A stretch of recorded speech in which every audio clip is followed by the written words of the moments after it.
Dans cette vidéo, nous allons voir comment simuler un interrupteur avec une LED dans le logiciel Flowcode. Tout d'abord, nous lançons le logiciel.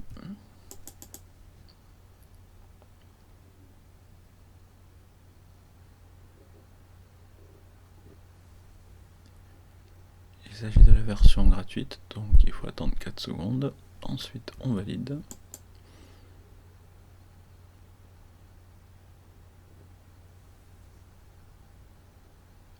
Alors, il faut créer un nouvel algorithme, ici, autre fichier, et OK.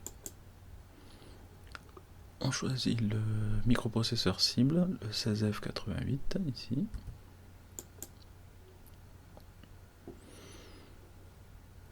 Nous avons la fenêtre pour l'algorithme, la fenêtre pour mettre les composants, et les fenêtres de propriété. Donc l'idée c'est d'ajouter un interrupteur en entrée qui apparaît ici. Avec le clic droit de la souris, nous allons dans les propriétés étendues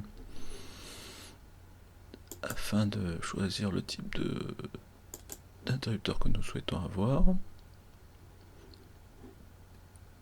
et son niveau d'activité ici. Donc pour moi tout est bon, on fait OK. On retourne sur l'interrupteur en bas et on fait clic droit pour aller dans les connexions cette fois-ci. Ce qui va nous permettre de choisir le port sur lequel nous voulons associer l'interrupteur. Donc ici le port A et l'entrée 0 du port A.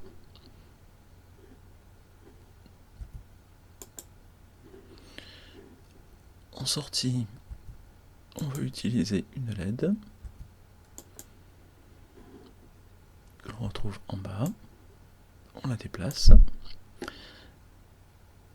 Pareil, clic droit.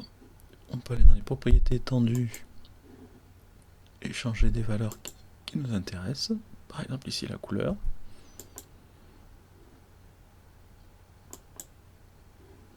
Et ensuite pareil, clic droit sur connexion. On choisit le port de connexion. Donc là je vais choisir le port B. Et l'entrée 0 du port B. Voilà. L'interrupteur est prêt, la LED aussi. Maintenant on va écrire le programme, donc il va s'agir d'une boucle que l'on va répéter. Donc on va choisir une boucle ici. Qui va se répéter une fois, enfin tant que, voilà, une boucle tant que. On va donc lire en entrée l'état de l'interrupteur.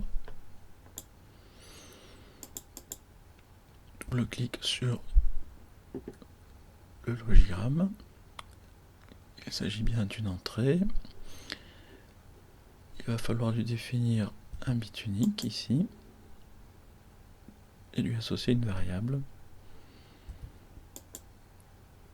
Donc on ajoute une variable. Pour l'instant on n'en a pas déclaré, donc ça peut être interrupteur, inter par exemple.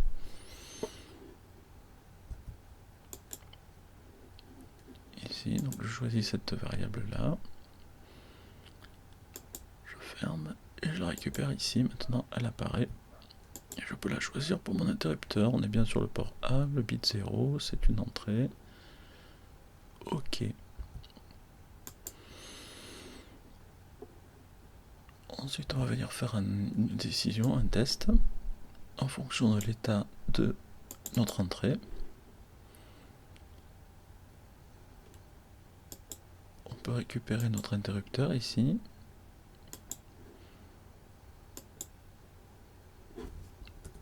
Et on va vérifier si inter égale 0 ou 1. Est-ce que ça va l'accepter? Oui. Donc si inter est égal à 0, oui. Sinon non. Et je peux inverser le oui et non ici si j'ai besoin, selon mon organigramme, mon algorithme.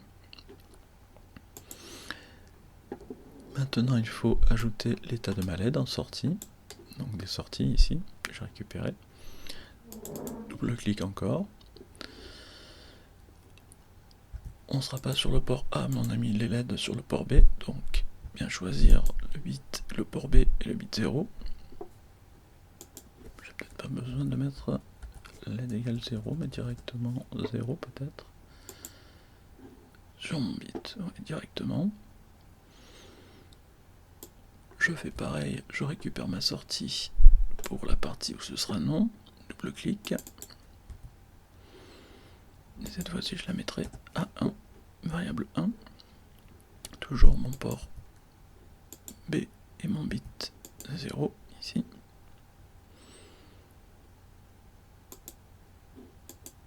Ok. Donc en principe, tout est bon. On va tenter de tester le programme étape par étape. On est au départ, la boucle se lance. On vérifie l'état de l'interrupteur, là il est éteint. Donc logiquement, il va aller sur la partie sortie à 0, donc la LED reste éteinte, et la boucle recommence. Cette fois-ci, je change l'état de l'interrupteur en bas, et je continue mon pas à pas. Cette fois-ci, il teste l'interrupteur qui devrait être à 1, donc il va allumer la LED, ici. Voilà. Si je lance maintenant mon programme en continu, il devrait, quand j'appuie, allumer la LED, et quand j'appuie, éteindre la LED. Voilà, à vous de jouer.